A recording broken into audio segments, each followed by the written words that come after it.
Innal hamdalillah nahmaduhu wa nasta'inuhu wa nastaghfiruh wa na'udzu billahi min syururi anfusina wa min sayyiati a'malina may yahdihillahu fala mudhillalah wa may yudlil fala hadiyalah. Asyhadu an la ilaha illallah wahdahu la syarikalah wa asyhadu anna Muhammadan abduhu wa rasuluh sallallahu alaihi wa ala alihi wa sahbihi ajma'in. Amma ba'du, assalamu alaikum warahmatullahi wabarakatuh. Mami na mahal kong kapatid sa pananampalatayang Islam, si Allah ay isinabatasnya para sa lahat ng mga Muslim ang pagdiwang ng dalawang malaking selebrasyon sa Islam, at ito ang Eid al-Fitr at ang Eid al-Adha. Ang Eid al-Fitr, ito ay pagkatapos na makumpleto ng lahat ng mga Muslim ang pag-aayuno sa buwan ng Ramadan, at ang Eid al-Adha, ito ay pagkatapos na isagawa ng mga Muslim na nagsasagawa ng Hajj ang mga mahalagang gawain sa Hajj, at ito ay ika-10 araw sa buwan ng Dhul Hijjah.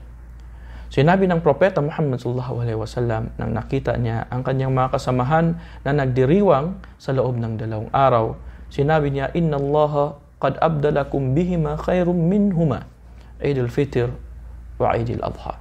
Katotohanan, si Allah subhanahu wa ta'ala ay pinalitan niya ito para sa inyo ng mas mainam pa kaysa rito, ang pagdiriwang sa araw ng Eid al-Fitr at ang Eid al-Adha. At sinabi ng Propeta Muhammad sallallahu alaihi wasallam kay Abu Bakar, "O Abu Bakar, tunay na ang bawat pamayanan ay may kanya-kanya silang pagdiriwang, at ito lamang ang ating pagdiriwang, ang Eid al-Adha at saka Eid al-Fitr."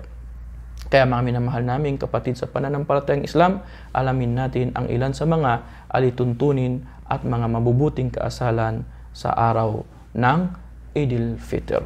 Una na rito, mga minamahal kong kapatid sa pananampalatayang Islam, ay ang pagsasagawa ng takbir. At ito ay bilang pagtugon sa sinabi ni Allah subhanahu wa ta'ala, "Walitukmilul iddah, walitukabbirullaha ala ma hadakum, wa la'allakum tashkurun." At upang mabuo ninyo at makumpleto ninyo ang mga araw ng pag-aayuno sa buwan ng Ramadan, at upang madakila ninyo si Allah subhanahu wa ta'ala, at upang kayo ay, dahil si Allah, siya ang naggabay sa inyo, at upang kayo ay mapabilang sa mga tao o sa mga alipin ni Allah na mapagpasalamat kay Allah subhanahu wa ta'ala. At ang pamamaraan ng pagbigkas ng takbir, ito ay sa pamamagitan ng pagsabi, "Allahu Akbar, Allahu Akbar, La ilaha illallah, Allahu Akbar, walillahil hamd." At pangalawa ay kanais-nais din para sa lahat ng mga Muslim na magsasagawa ng gusul, na maligo bago pumunta sa masjid o bago pumunta sa lugar na kung saan isasagawa dito ang Salatul Eid, na kanais-nais na maligo at magsuot ng mga magagandang damit. At ito ay isa sa mga ginagawa ng Propeta Muhammad sallallahu alaihi wasallam, at gayon din ang kanyang mga kasamahan.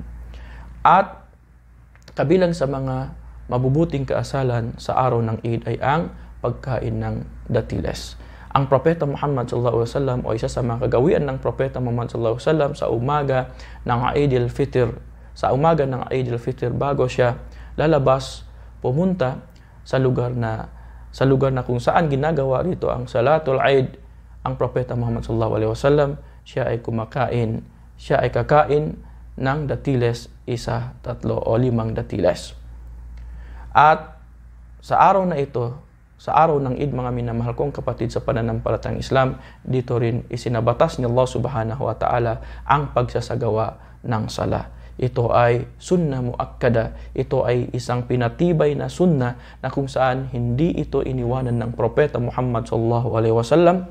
Hindi ito iniwanan ng Propeta Muhammad sallallahu alaihi wasallam hanggang sa siya ay pumanaw. Kaya narapat lamang sa mga Muslim na pahalagahan ito. Kaya sinabi ni Ummu Atiyah, kami ay inutusan ng Propeta Muhammad sallallahu alaihi wasallam lumabas sa araw ng Eid kasama ang mga dalagang babae, at gayon din ang mga babaeng may buwan ng dalaw. Sila ay nasa likuran ng mga kalalakihan malayo mula sa musalla, na kasama silang bumibigkas ng takbir at nananalangin kay Allah subhanahu wa ta'ala na umaasa sa mga bibiyaya sa araw na iyon at pagpapatawad sa kanilang mga kasalanan.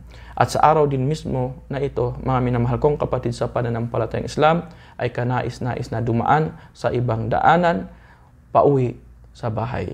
Sinabi ni Jabir, kalugdan nawa ni Allah subhanahu wa ta'ala, na ang sugo ni Allah sa makanyang pagpapala at kapayapaan kapag araw ng Eid ay kinukuha ang ibang daan pabalik ng bahay mula sa sala ng Eid. At kanais-nais din dito, mga minamahal kong kapatid sa pananampalatayang Islam, na makinig sa mga payo, sa mga sermon na binibigay ng imam. At kanais-nais din ang pagbati sa isa't isa sa pamamagitan ng pagsabi ng Eid Mubarak, takabbalallahu minna wa minkum, tanggapin nawa ni Allah ang lahat ng ating mga ginawang kabutihan, at ito ay sa mga kagawian na ginagawa ng mga kasamahan ng Propeta Muhammad sallallahu alaihi wasallam sa araw ng Eid. Mga minamahal kong kapatid sa pananampalatayang Islam, tanggapin nawa ni Allah subhanahu wa ta'ala ang lahat ng ating mga ginawang kabutihan sa mga araw ng ating pag-ayuno sa buwan ng Ramadan.